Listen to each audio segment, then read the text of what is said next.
Pretty damn good film, Ride the High Country. Oh, it's a very good film. Thinking of it as the way Stanley Kaufman called it, a nice little conventional, unconventional Western. Right. Yeah. I think that's a good way of summing up the film. Not bad. Hmm. Yeah.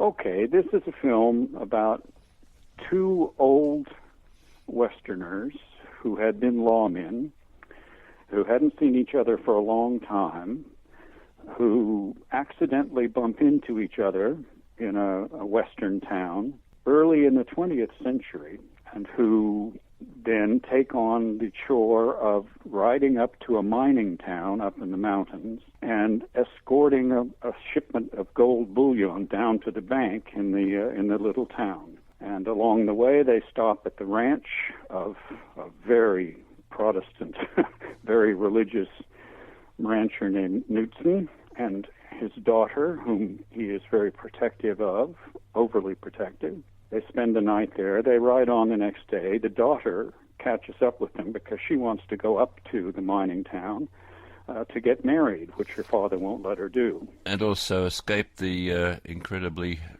rigid and Yep. constricting life that her father has created for her. That's right. Yes. And they get up to Coarse Gold, and it's a wide-open mining town. The center of the town is Kate's Place, the local bar and whorehouse, which is where Elsa and her boyfriend get married, is in the whorehouse. And things deteriorate from there. So our heroes and the young man and young woman that they are accompanying them ride back down the hill to get back to the city. The Hammond brothers chase them for revenge, and there's kind of a lot of shooting on the way down the mountains and back at the Knudsen Ranch. It all comes to a classical standing in the street shootout ending to the film, in which one of our two heroes, Joel McCrea, dies. Okay, Yeah. let's go back over that plot and just fill in a little bit of detail. Who are the two aging lawmen? They are played by Randolph Scott and Joel McCrea. And it's a wonderful, fitting ending to their two careers as stars of B-Westerns from the end of World War II right up to the beginning of the 60s when this film was made. They had both made many, many Westerns, some of them very, very good with good directors.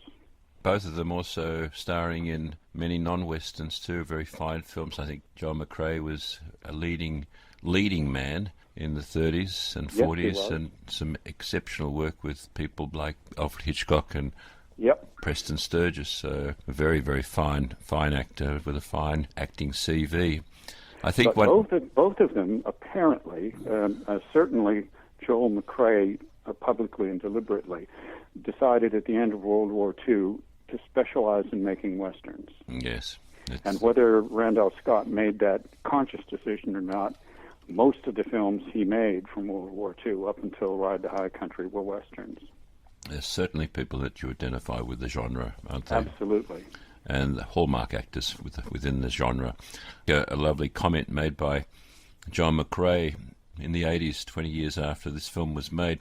He said, "We played two washed-out lawmen played by two washed-out actors." A bit overly modest, I believe. I think so too, yes. I mean, the acting in the film is terrific. It is, and they give so much to the film. It's one of the absolute assets of the film, one of the strong things going for the film. I think there are two really, maybe there are three wonderful aspects of the film. The first thing is what you've covered so well there, is the performances and the presence of John McCrea and Randolph Scott. The second is the wonderful script with such rich dialogue and such beautiful characterizations right through the film, right through the cast list. Yep. And then on top of that, you've got the, let's say, superb direction by a master director producing, I think, his second feature film. Second film, yeah. And that being, of course, Sam Peckinpah. Yep. And I rather suspect he had a considerable hand in the script writing, even though he's uncredited. I think the producer was lobbying for him to get credit for that script. It seems though the original script, which Peckinpah really liked a lot. He was very much attracted to the script. I think the script was given to him via the producer Richard Lyons, I think his name was. Anyway, gave him the script Yep. and he read it. It had actually came.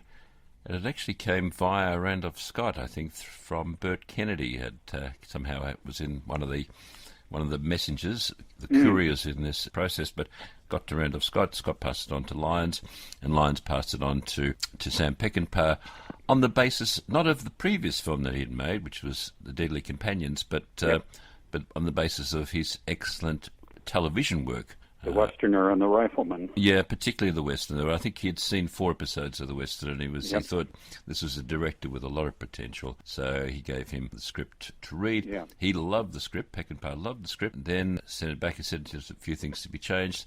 They passed it on to William Roberts, who had a good look at it and sort of rewrote it, structurally. And then it went back to Peckinpah, and Peckinpah, who was at that time really well known for being able to doctor scripts exceptionally which well. he'd done in television a lot. And he'd done in television a lot. He'd worked on a few film scripts, including, I think, the Marlon Brando film. I think he had some part in that too. The one that's based on Billy the Kid. What's that one called? Oh, Billy the Kid. One-Eyed Jacks. One-Eyed Jacks? Yeah, that's it. Yep. That's it. So he worked on that as well. But Peckinpah, I think, adds so much. Well, according to a lot of people, he added something like 80% to the script, which is maybe an exaggeration. But I think Peckinpah was attracted to the script because it featured 2 aging lawmen, and that was the concept that he just liked a lot, and he thought there was a lot of potential there. And what he did to the script, it seems, the most important thing was he changes the ending. Yes. The ending had originally Gil Westrom Gil Westrom, yep. dying in the end. So he's the person who comes back and redeems himself, and then he dies, and there's death in dignity. What Peckinpah did brilliantly was to change that so that the moral structure of the film is Steve Judd, and he is the one. He's the one who dies. He's the one that dies, and I think that makes the film even more powerful. Well, I think one of the themes running through the film, and it's not unique to this film, but very powerful in this film, is the death of the Old West. Yes. And I think that in many ways that shift of the ending is to position Judd and his death as being parallel with the death of the Old West. Yes, yes. Because Randolph Scott has accelerated beyond the Old West, and Judd has not. Yes, yes. He's become part of the post-West. He's become part of the storybook West, hasn't he? The Buffalo Bill West, in a way. Yeah, the Oregon Kid West. Yeah, that's right. The Oregon Kid, it's a sort of character you don't find in the history books. No, you don't. But I certainly identify with it, having been born and raised in Oregon. Yeah. Which is another thing that's interesting, I think, about the film, and I'm glad you raised that about your origins there, Rick, is that what Peckinpah stressed in the making of the film and in all his films was this sense of reality and this sense of authenticity. He complained that people didn't appreciate some of the characters, and he made it absolutely clear that as far as he was concerned, they were real characters because of his Western background. Yes. Growing up in California, growing up in a rural sort of environment with a lot of outdoor activity, a lot of work on the ranch, a lot of work with cowboys and a family that went back generations in the West. Yes. So very much So he had a kinship, a family tradition. Yeah. Very much part of the West. Now, yeah. An interesting thing, that 2 aspects, that are really very strong in the film is that aspect of the West, that sense of his connection to the West, which comes through so strongly in the film, and then on top of that, his sense that this is a film of morality. Yes. This is a film about good and bad, and what you need to maintain goodness in society. And that comes very much strongly from his family too, because his family, his father and his grandfather and his brother were lawmakers. They were men of the law. They weren't sheriffs; they were judges. And they so were on. judges. But Well, they were lawyers and judges. His father was a judge. So, the aspect of the law, of what is right, a person has to do what is right. It's not good enough to talk about the right thing to do. you have to show by your actions that Yep. you know what the right thing to do is. Yep. So, do you want to make some comment about that? I think it comes through in the Steve I Judd. think that what's interesting is the difference set between Judd and Westrom. And it's set at the very, very beginning in the first couple of scenes. I mean, Judd rides into town down a western town's main street. Well, how many films start that way? And he rides in, and there are a lot of people lining the streets. And McRae does a very nice acting job, I think, without any dialogue, of seeing these people, and you can see his face change, and he's thinking, my God, they recognize me. They're celebrating me. Yes.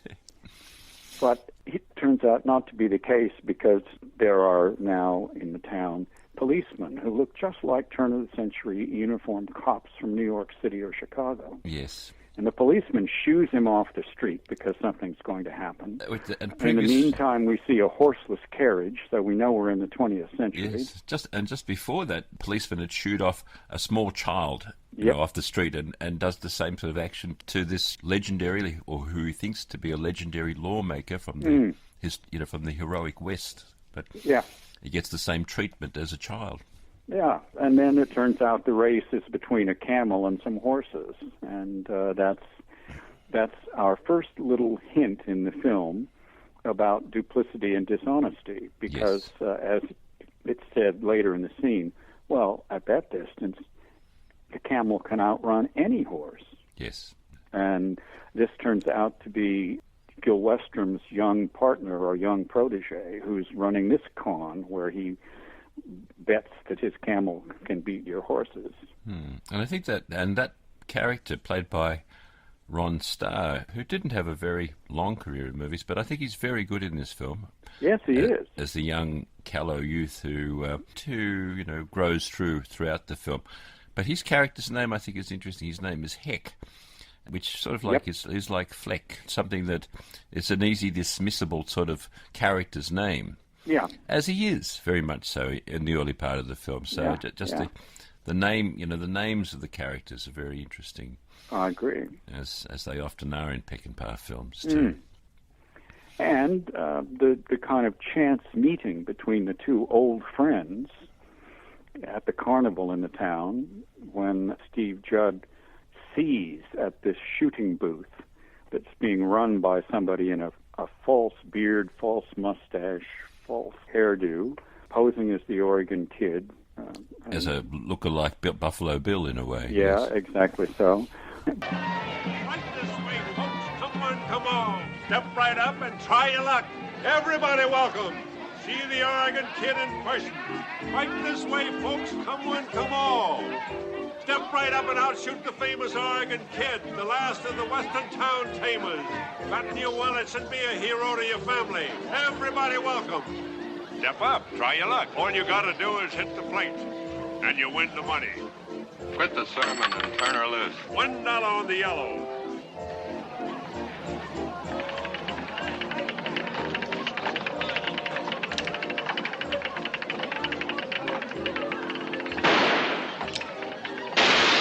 Shooting against you is like sneaking licorice whips from a baby girl.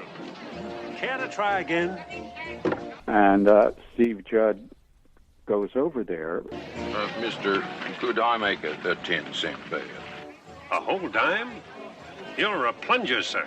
Well, sir, you see, I ain't so altogether sure I could hit a moving target without buckshot. I used to be fair to middling with a scattergun, but then that was when the bird wasn't too far away or flying too fast. Them plates, I just don't see how you manage. Well, I'll be damned. How are you, Gil? No great complaints. How long's it been? Lordy, I'd hate to say. Quite some time. Where you been all these years? Oh, here and there. What a little enterprise you got. Well, Steve, it's easier than punching cows. And it pays off with free drinks every time I walk into a saloon. Would it surprise you to know that the Oregon Kid is the envy of every small-minded ribbon clerk and shirt-tail toe-head from here to Pocatello? Why not? All these single-handed exploits. Tell me, Gil, who was the Omaha gang? I don't seem to recollect them fellers. Flagstaff, Monterey, Hondo. I remember we worked them places. Dodge City and Wichita. Did you ever run with the Earp Boys, Gil? You gotta allow for a little exaggeration. That's part of playing this game. It's not much of a game. A blind man couldn't miss using buckshot. Must be something important to bring you here. Looks to me like you've been riding a long time, but not getting very far. Job. You mean you're still at it, Federal Marshal? No. Working for the bank. You a bank guard? Transporting gold from the mining camp up there to the bank down here. Gold bullion. $250,000 worth, the way the letter put it. $250,000. And I could use some help. Can you recommend anyone? I'll give it some thought. You do that, will you? And let me know. I will, Steve. I surely will. Well, what do you figure we're gonna do? Drink champagne, kid, and only the best. About $250,000 worth. But he pulls his hat down so you can't see Steve Judd's face. Yes. And he starts talking to Gil Westrom, the Randolph Scott character, and pretending to be a kind of naive hick, you know, talking about the shooting gallery and how he's not sure he could hit anything that moved that far away, and da-da-da-da-da. And finally, the playfulness of the scene plays out when his hat is moved so that the Randolph Scott character can recognize his old partner, and they have a bit of a reunion. But part of that reunion is Steve Judd pointing out that, of course, anybody can win a shooting contest if you're using buckshot in your bullets. Yes, yes. So we're at the second instance of, well, that camel could beat any horse at that distance. Yes. And it turns out that Randolph Scott has adapted to the 20th century in ways that Steve Judd has not. Exactly, yes, yes. Yeah. The way that scene ends, Rick, I think, again demonstrates the supreme talents of Sam Peckinpah as a filmmaker. Yeah. They say their goodbyes to each other. They will meet up a little bit later in the film. And In the Chinese restaurant. In the Chinese restaurant. And as he turns, he looks down and recovers his 10-cent piece. His dime. He's put down there to play this game that he put before his identity was revealed to Randolph Scott. Yep. And that little bit of detail, that little bit of moment, it's a very poignant moment, I think. It's the same sort of moment that you see later when he meets Samson and Samson's son, ironically, called the bank manager, who is far from a Samson-like character, and the son turns his wrist around to examine the wear and tear on his cuffs. The frayed cuff. The frayed cuffs. That sort of detail that you see in a Peckinpah film, you don't necessarily see in any other westerns. No, and that scene also has the bank manager saying, "I was expecting a much younger man." How do you do, Mr. Judd? I'm Luther Sampson, and this is my son, Abner. He's the vice president. Yes, I'm pleased to meet you, Mr. Judd. Well, I must say, Mr. Judd, I expected a much younger man. Well, I used to be. We all used to be. Yeah. Okay, yes. No, very... And then McRae takes the contract into the bathroom, closes the door so they won't see him put on his glasses, Yes. a sign of age, Yes. reads the contract, puts his glasses back in his pocket, flushes the toilet, and comes out. Yes, and some commentators have said that the flushing of the toilet was Steve Judd's comment on the contract. Yes. Yes, I think it's exactly right. And that manoeuvre of his to sort of secrete himself in the toilet, in the washroom, becomes undone a little bit later when he has to sign the contract. Mm-hmm. He signs the contract, and you see him adjusting the distance of the holding it at arm's length and all that. Yeah, all that stuff. So that everything's sort of undone, and the bankers look at each other and say, "My God, is this the man for the job?" Mm-hmm. One of the things that Peckinpah was very complimentary. Early films, his first films, Ride the High Country particularly, and Major Dundee and The Wild Bunch, he didn't really like to speak much about Deadly Companions because that was a film he had very little control. Yep. I think it was Fitzsimmons, who was Maureen O'Hara's brother. It was her project, yeah. It was her She and her brother, yeah. Yeah, her brother. And he got on well with Maureen O'Hara, he felt, but he couldn't really give her any direction because he was very much under control of this Fitzsimmons, who really told him not to have any input into the script or or her performance. Yep, and I looked at that film a couple of weeks back. Mm-hmm. It's certainly an interesting film in various ways, but nothing in that film prepares you for Ride the High Country. That's what I've heard. I haven't seen it myself, but I think, and he said it was a terrible script. He couldn't do anything. It was an unmanageable script.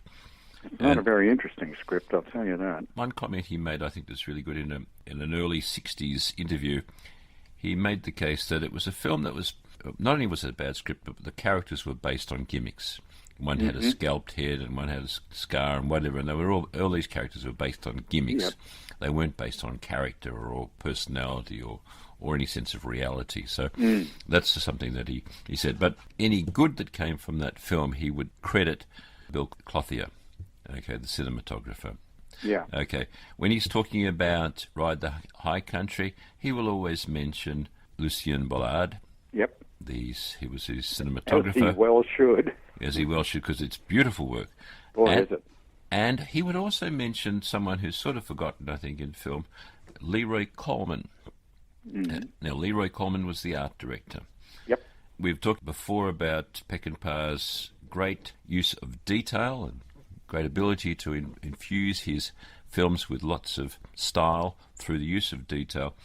He was very complimentary post-production when talking about the art direction of the film.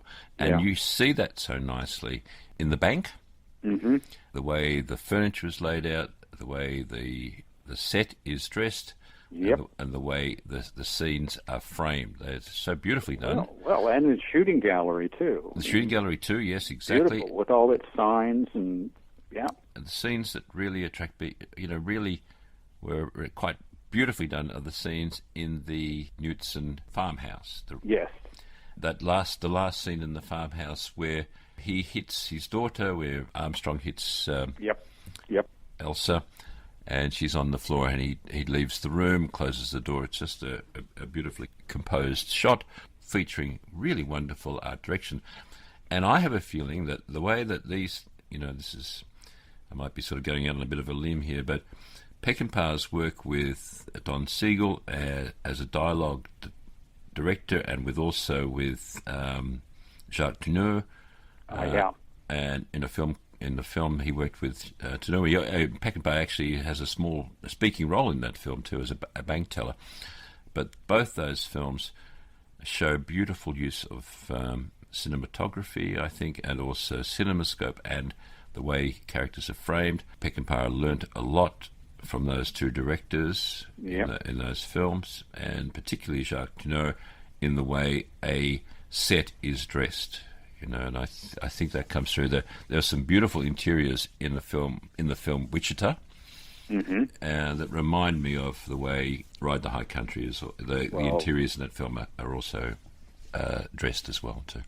Yeah, Wichita is a wonderful film. Yes, but in fact, the films that Randolph Scott made with John McCrae made with Tourneur are all of them pretty good indeed. Do you want to mention something about Stars in My Crown, or yes, Stranger on Horseback, or maybe Wichita, Stars in My Crown? Yeah, again, that's a very tricky Western because he kind of rides into town. He's the new preacher coming to town, and in the first scene, he rides into town, rides down the street, walks down the street, walks up to the bar, the pub, walks in. Pretty much, they all look at him funny, and they're drinking at the bar and stuff, and he pulls out his guns. And he puts them on the bar and sort of pretty much says, you want to talk to me or talk to my guns? I'm the new preacher. Yes, great opening. And from then on, it's not a very violent or nasty film at all. It's a very, very positive film about the preacher's role in forming this town and raising this town. So it's not a gunfight movie, but it's a very effective and affecting film. A very, very good Joel McCrea film. Yeah, it's a fabulous film. It's one of my favorites, I think.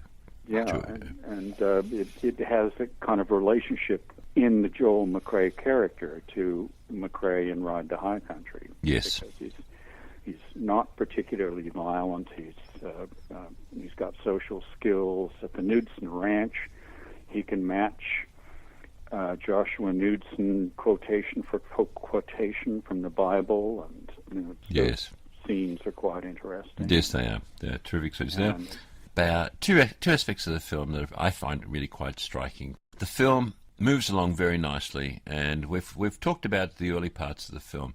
Yeah. But the film changes stride. I think it becomes another film in a sense once we get to Korsgaard. Yep, indeed. That's part of the strategy. It is. In fact, the film is formed very carefully on 3 locales. That town with the bank in it where it begins, the Knudsen farm where the second part of the film takes place, Korsgaard where the third part takes place, and then the mountains as you go back to the Knudsen farm where it ends. Yes. When we meet the Hammond brothers, Yep. who are wild and wolfish men, things do change, and I think that's when the film becomes less conventional. Yes. Very, yeah. I think the Hammond brothers are quite magnificent. They are as vile as any vile characters in a Peckinpah film can be. Well, yes, and what, James Drury, Warren Oates, L.Q. Jones, part of Peckinpah's troupe. Yes, and Robert Anderson and the other person who plays the youngest. I've forgotten his name. Anyway, yeah. It'll come to me in a minute, yeah. Yeah, John Davis That's it. Chandler, yes. But they are wonderful. And Warren Oates is terrific. L.Q. Jones is terrific as Silvis. What a great name. Again, another great Peckinpah name from That's right. the films. So they meet up. Elsa is delivered to James Drury and the brothers, who are miners at Korsgaard, and we get the impression that things aren't all that good for Elsa. She's walked into a pit of depravity, I think. Well, she's going to get married in the town whorehouse, which she does. Yes. Now, let's talk about that, because this is, to me, one of the great scenes. There are many great scenes in the film, but one of the great scenes in the film is the wedding. Yep, it is. Yes, you get the bridesmaids, who are obviously whores. Yes. in the bar. You get the drunk judge. Edgar Buchanan. Edgar Buchanan. You get Kate, who runs the place, who's a huge, huge woman. And pretty quickly, I'm not sure but after the wedding, not long after the wedding, it becomes quite clear that the Hammond brothers are expecting to share in the wedding night activities. Yes. And that's what our heroes have to save her from. Yes. Now, in that scene, it's really quite remarkable, because in an early interview with Peckinpah, he made it quite clear that he wanted that scene to be from her point of view, from Elsa's point of view. The actress Mariette Hartley is brilliant in this. It's her first film, I think. Her first film, yeah. Yeah, she's only 22 at the time, and she's terrific in this scene. You really do feel the scene from her point of view. Other commentators have said this. Paul Skidoo is one particularly, who have said that Peckinpah has this wonderful ability of transferring you, the viewer, into the mind of the character. Yep. And in that scene, I felt as though I was in her mind. I think I was seeing her situation from her point of view very, very strongly. That's right. Reacting to the everything that's sleaziness of the setting and the people. And remember, this was her. She's a farm girl. She lived a sheltered life on the farm. Her mother had left the farm, I think. Her father had told her that right is right and wrong is wrong, so she was brought up in a very, very strict life. She was escaping that for her dream, her fairy tale dream, wedding, and it ends up being in a brothel. Yeah. Let's not forget that R.G. Armstrong, the Knudsen figure, has a scene where he goes outside in his farm to the grave of his wife. Yes. and there was a big sign over the grave commemorating her, Hester is her referring name. to adultery. Yes, Hester is her name. So Hester, that's right, and a good biblical name. yes, yes, and, And I think sheltered is not the word for Elsa's home life. I think repressive is the word. yes, very much so. I agree. And back to that scene where it's all going from bad to worse. It seems, Yep. and Peckinpah pulls back a little bit with the judge who is tying the knot between the couple there. He adds a couple of words about marriage. Yep. And that's quite poignant, the words he says. They're quite meaningful and quite strong. And then that's undermined by the fact that he's forgotten her name. That's right. We're gathered here in the high mountains in the presence of this august company to join this man and this woman in matrimony. Now, I'm not a man of the cloth, and this is not a religious ceremony. It's a civil marriage. But it's not to be entered into unadvisedly, but reverently and soberly. A good marriage has a kind of a simple glory about it. A good marriage is like a rare animal. It's hard to find. It's almost impossible to keep. You see, people change, and that's important for you to know at the beginning. People change. The glory of a good marriage don't come at the beginning. It comes later on. It's hard work. Billy, you take this woman to be your lawful wedded wife until God by death shall separate you? I do. And what's your name again? Elsa Knudsen. Do you, Elsie, promise to take this man to be your lawful wedded husband until death does separate you? I do. Oh, you have a ring? With authority invested in me, I hereby pronounce you man and wife.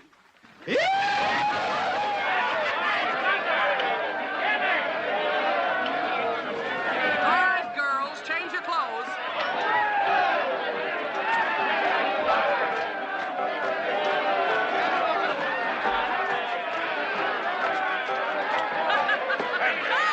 Henry!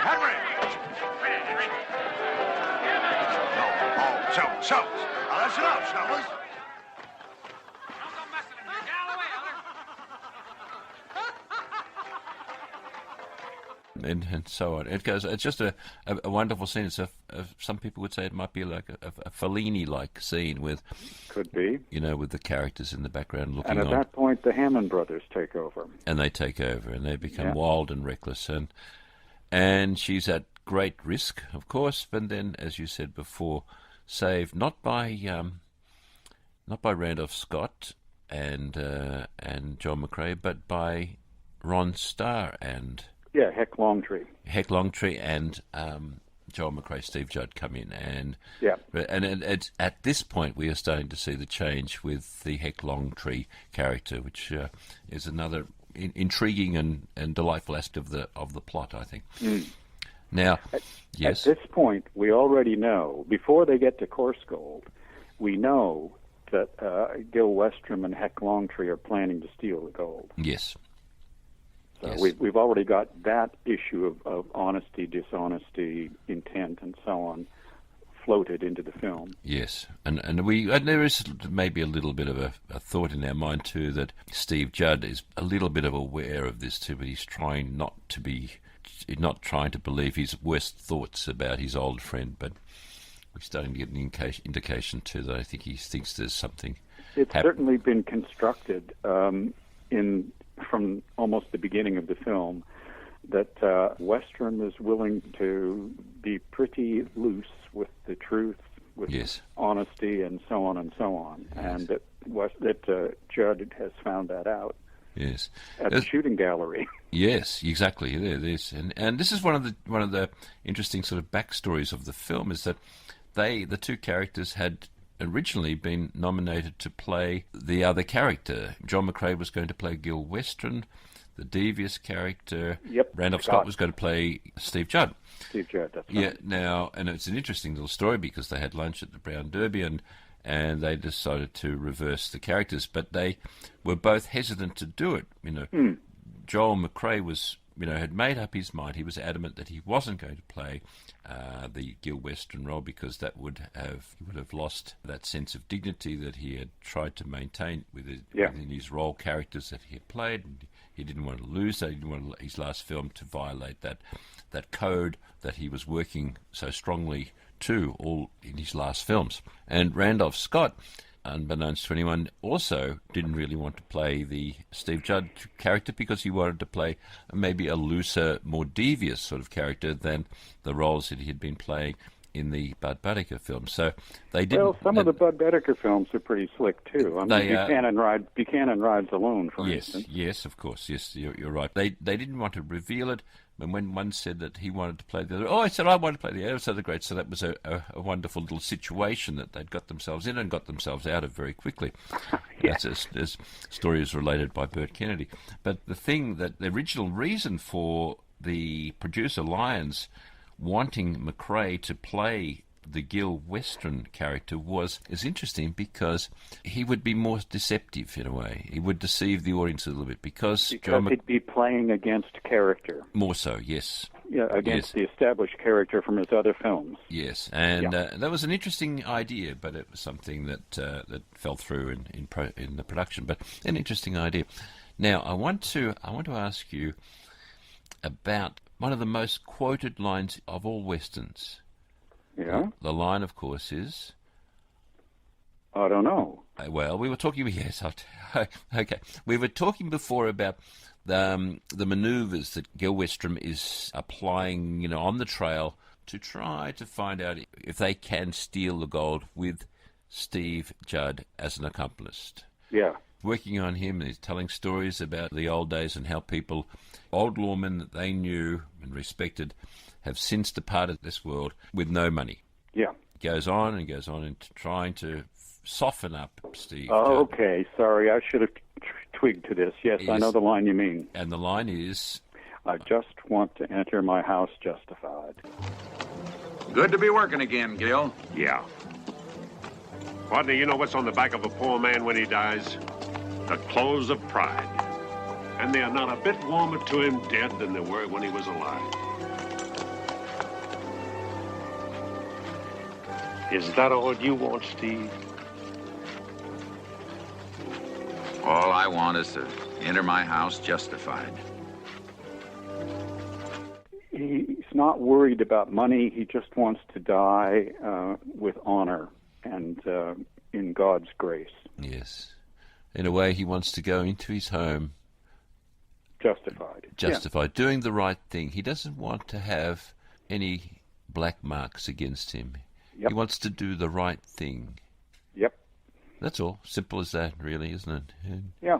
There are times when he's found himself as a stick man or a bouncer. I think he says in one line, he says he was a bouncer in a place like Kate's place. Yes, exactly. He doesn't quite compare it to Kate's, but yes, he does talk about working in bars and, being a security man and stuff like that. Yes, Doesn't use the phrase security man. That's a 21st century idea. No, I think he uses the word bouncer, I think, in one yes, song. But, I'm sure he does, yes. Yes, but this job, maybe the last job, is a great way to redeem himself, I think. He wants to, even though he's only getting paid a little bit of money for doing what he's doing, it's a fine, honourable thing that he's doing. Yeah, it's better than being a bouncer. Better than being a bouncer, better than being a stick man. And so he feels as though he can do this and subsequently enter his house justified. Yeah, and he does. He does, of course. We come to the final scene out there in the front garden, the front yard of the Knutson Ranch. Yes. When the surviving three Hammond brothers catch up with Heck and Steve Judd and Gil Western. Yes. And they're going to finally have a classical shootout where they stand facing each other across a space, not a street, in this case a yard, and they shoot it out. And Scott has made a move toward redemption by joining Joel McCrea in resisting the Hammond brothers, fighting them off to redeem himself from plotting to steal the gold, and so on and so on. And so we do get, with Judd's death, a classical Hollywood ending. He shot it out on the street with the bad guys. He won. He killed all the bad guys.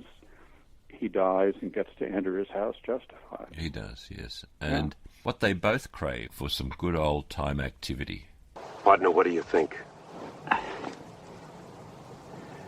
Let's meet him head on. Halfway, just like always. My sentiments exactly. Yes, like the old days. Like the old days. And it redeems them, I think, to be able to do something worthwhile Face-to-face, constructive. a shootout on the street, just like the old days. Just like the old days. And that's what the movie shows you. It does, and it does. It does it extremely well. It's a wonderfully directed. The setups are superb. I think the overhead shots, the low angle shots, the above angle shots, the coming together of that whole sequence is just brilliant. Yeah, and the last kind of shot, which moves off Judd to the high country. Yes, and that's so poignant. And it's got that wonderful aspect of a B-Western, is when you see Gil Reston, Randolph Scott, rushing to aid his old friend. He comes galloping down the hill, and his horse is shot from under him, and you think he's dead. But up he pops. The Hammond brothers are still firing at him, and he rushes to the aid of his friend. It's a very powerful, uplifting scene, cliche scene almost from a B-Western, but it works. It works a treat. Yeah. The way Peckinpah described the film, I think he described it very succinctly once, as saying that the general theme, the basic theme of Ride the High Country, was that it was about salvation and loneliness. Mm-hmm. And I think that's a wonderful summary of the film. I think that's a good set of words to use, yeah. Because it applies to several of the characters, not just the two main ones. Yes, salvation, which we're talking about the redemption, and the redemption of maybe the Gil Western character and the Heck Longtree character. Well, and the salvation in the sense of freedom for Elsa. Yes. And then the concept of loneliness. It seems as though both Gil Westrom and Steve Judd particularly have gone through long periods of loneliness. When Steve Judd talks in that beautifully written scene where they're in the barn, bunking down for the night. I was about to mention that scene. Yes, okay. And he mentions Sarah Truesdale, I think her name. Truesdale it is, yes. Yes, Truesdale. I think that's just a wonderfully written scene. Yeah. I like the imagery of it. I like Judd and Westrom standing there, ready to go to bed in their long johns. Colours are interesting, I think. Yeah. One's red, one's white. Yeah, and that's it. One's red and one's white. Guess which one's red? Exactly, yes. Yeah. The no good one. That's right. No, it's a beautiful scene, I think, that one there. Yeah, I think there's too much to talk about, but I think there's quite a bit of wit in Peckinpah's presentation of various parts of the film, and I think that's an unspoken but quite amusing scene. Yes, it's quite masterly. With them in their underwear. Yes, no, it's very good scene. The really vile, wolfish Hammond brothers have a chance to slightly redeem themselves too in the final shootout. Yeah. Because when our two heroes, Steve and Gil, stand up and walk to have yelled out and called and abused them and tried to convince them to come out, I think they've stood up. You redneck peckerwoods! You two chicken gutted to finish this thing out in the open!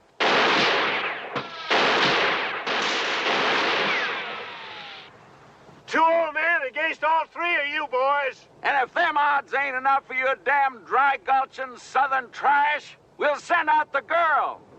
We're coming! And Robert Anderson says, now we've got them, I'll start shooting at them. And he starts to shoot them. And James Drury, probably the least offensive of all the brothers, yes, marginally. Hey, hold on, Billy. We'll catch them when they raise up. Ain't you got no sense of family honor? And out they go to face them head on. Yep. And I think that's an interesting little scene. Again, that's a wonderful touch of Peckinpah, the sort of thing you won't see in other westerns. That sort of control of the situation, that sort of depth of character. Yeah. Well, it depends on what other westerns we're talking about, but yeah. Yes, it was interesting. It was rated. I think Newsweek gave it best film of 1962. Oh, I didn't know that. Yeah. It was just the same year that Mutiny on the Bounty was made. Uh-huh. And interestingly enough, we were talking about Leroy Coleman before, but Leroy Coleman stole the sales at MGM for the tents. Right. In Corscoll. Also in 62 was the year of How the West was won, and that was also made at MGM, and the production team snuck onto the John Ford set from How the West was won. Do you know what John Ford was making in 1962? He might have been making The Man Who Shot Liberty Valance. That's what he was making in 1962. So that's a great film, a great year for films. But that scene, I don't know, you know the night scene where it's John Wayne and Henry Morgan. It's the Battle of Shiloh, and they're talking about the great losses. Yeah. But that night scene set is where Gil and Steve had their confrontation, and Steve slaps Gil for betraying him. Ah, no kidding. Yeah, I didn't know that. They snuck in. Didn't tell anyone. So how to make a film? The remarkable film was made in 28 days. Yeah. Which is, I think, quite a remarkable thing. Well, they were pretty good at making films quickly, the B-picture people. You wanted to mention something about the costume? I'm not sure what I had in mind there. I think that Gil Westrom, in his first scene at the shooting gallery, before it's even mentioned that he's using buckshot, yes, he's pretending to be some fictional character, the Oregon Kid, who did some fictional things with some fictional gang. Yes. And he's got a phony beard and a phony hairdo and a phony mustache, and that's pretty obvious when you watch the scene. I'm not sure about the costumes. I think that by that time, both Scott and McRae had established, not in every film, but in several films, a kind of costume, a kind of jacket, a kind of hat, a kind of shirt, a kind of tie, or no tie. And I think that those are used by Peckinpah in this one to sort of connect back to those characters that they'd been creating over the past decade. Yes, I think there's a little bit of variation there, but particularly in the Joel McRae costume, he's wearing that preacher-type outfit, isn't he? He's wearing the black... Yeah, the kind of hip-length frock coat, yes, the white dress shirt, and the black string tie. Yes, with frayed collar and cuffs. That's new in this one. But yes, that's true. Yeah, but that's and for Scott, the kind of hip-length tan leather jacket and the off-white hat instead of Joel McRae's black hat. Yes, and there is a slight variation, if you remember, in the Chinese restaurant. Yes. Where they're having dinner. Yeah. Randolph Scott is wearing a plaid suit, a woven plaid suit, which... Oh, that's right, yes. Yeah, it's a very unusual sort of gab. And he's dressed up and he's wearing a green tie, and he's looking very, very smart. Very much a dandy, let's say. And that goes so well with the way he has lost his sense of morality. Yep. And the only thing that's of any worth to him now is money. That's it. You talked about the subtle use of costume in the barn scene when they're bunking down for the night. The same thing in that Chinese restaurant with that plaid suit. But at the end of the film, he redeems himself. He does. He says, when it comes to the real danger from the Hammond brothers, it's cut me loose, and I'll do what I should do. I'll help you defend against the Hammond brothers, and he does. Yes, that's right. So he redeems himself in a way. Yes, he does. And he redeems himself by saying, when he sees his friend Steve Judd is about to die, he says, I'll take care of it all. Yeah. And Steve Judd says, I knew you would. I just think you forgot for a while. That's right. And it's a beautiful line, I think. It is. And I think in that sense, Gil Westron enters into his house justified. Yes, that's exactly right. Yeah.